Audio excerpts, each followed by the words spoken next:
What was the transition to being a performer? Because all this time you were the songwriter, the producer, networking around. Now you're going to stand in front of an audience and Yeah, perform. It, yeah. that's a massive leap when that No, wasn't. it's insanity. It's insanity.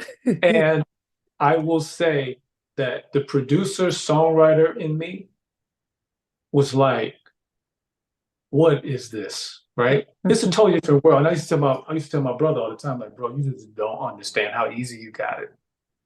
Where you could just sit at home and or sit in your studio and create the songs. I said, I love that too.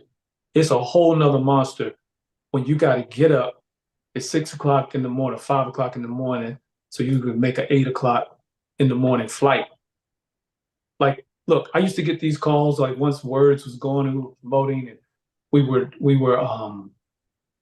were inching our way up the charts on Top of the Pops, right? And we would get these calls on like a Sunday night that I need to be there the next day. Otherwise, I wouldn't get my number one spot. See, because see, Nobody Knows never hit number one in the US. We hit number one in the UK. Wow. And the reason why we didn't hit number one in the US was because of Celine Dion. Was that the Titanic? No. You remember that song, Because You Love Me? Okay, okay, From wasn't the movie Up Close and Personal? okay because yeah, okay. So David Foster, David Foster.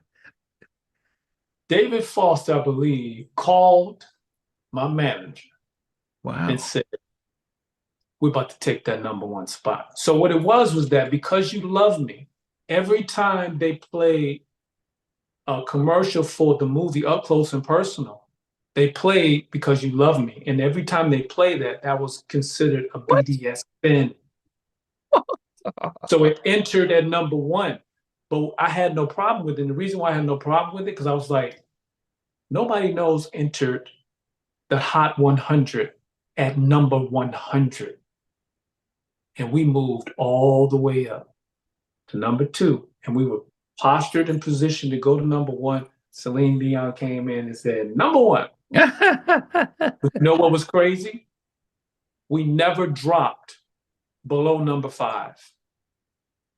And at some point, they just took it off the charts. So what happens is if a song doesn't leave a certain position, they move it to what they call recurring. That's what happened with Nobody Knows. Nobody Knows was not going anywhere. So they had to move it out of the way so that other songs could have a shot.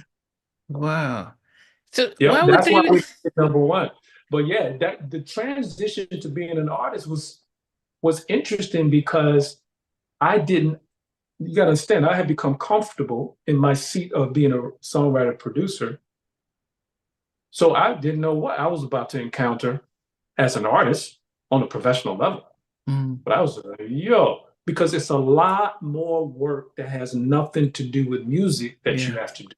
Mm, And that's where you have to like balance it because that more work that you have to do has more to do with you connecting with your audience. mm, So once I realized that there was a certain number of people that love what I did, and because I read every piece of fan mail I ever got.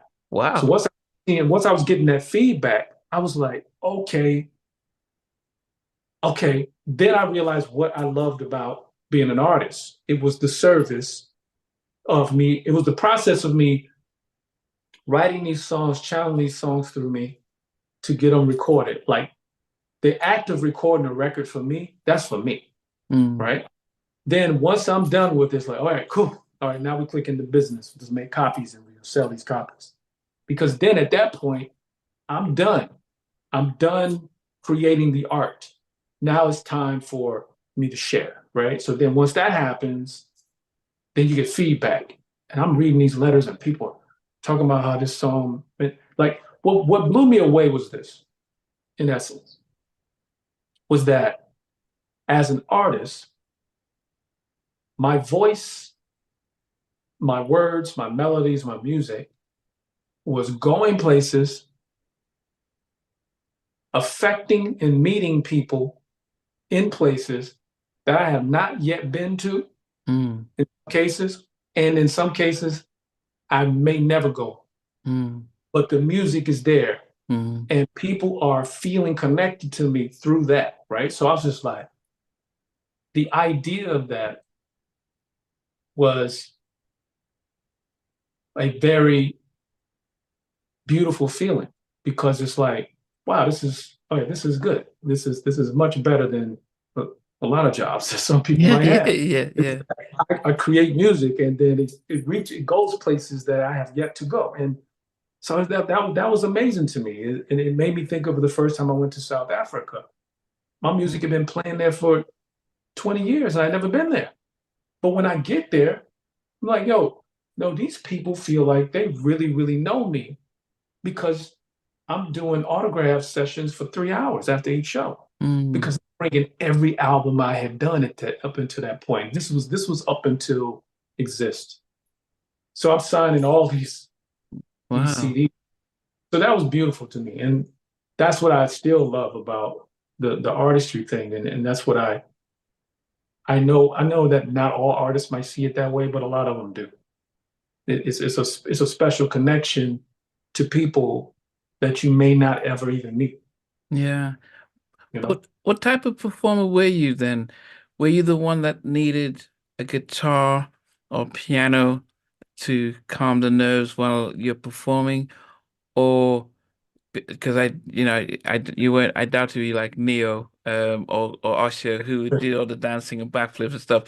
But so did you feel like you needed a comfort zone? Let me get an instrument alongside me just to so I can just calm my nerves because I can't imagine standing in front of 20, 10, 20,000 people and singing if that's not if I've always been behind the scenes. Now there are others who have been singing But, since they're five and doing shows, cases yeah. here. So it's an easy transition. Okay, just a little bit more people.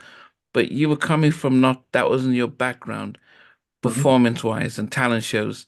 Now you're thrust in. How, what kind of performing artist did you think you became and how did that change over the years? You know, it was like this. Prior to that, my first performance professionally, look, when I was growing up in Detroit, I would play keyboards in a band. I didn't have to stand out front, you know what I'm saying? That was sort of tucked in the back. But I've always thought it was ironic because, especially at that time, as much of a, or the lack of being a people person, here it was, I chose to do something that puts me on stage in front of other people. Hey guys, thanks for watching. Thanks for being a part of Halftime Chat. Please remember to subscribe, share, and comment. But most importantly, why don't you become a member of Halftime Chat?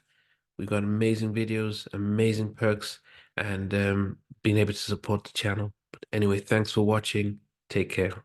I never participated in that category. And somewhere in between, for even loving us, on which I didn't miss you with.